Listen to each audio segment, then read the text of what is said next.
He sips over how she's the executive president of the student council, and also one of the 7 vote squares in their school, which pops Alto's eyes out in admiration. As he joins her sim club too, Lilia explains how 5 vote squares are part of their student council, and Alto wishes he could become one of those soon.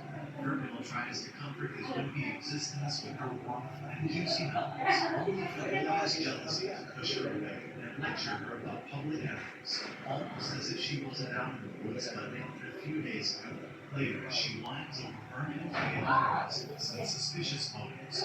She notices how the innocent-looking Cheryl is wearing some hardcore batting helmets, but ignores it and focuses back on the poor even lady and her ill intentions. However, when Cheryl mentions it's probably because she loves Alton, Lilia's brain stops working, only to get back into panic mode when the red knockoff mentions how Alton must have already been stolen.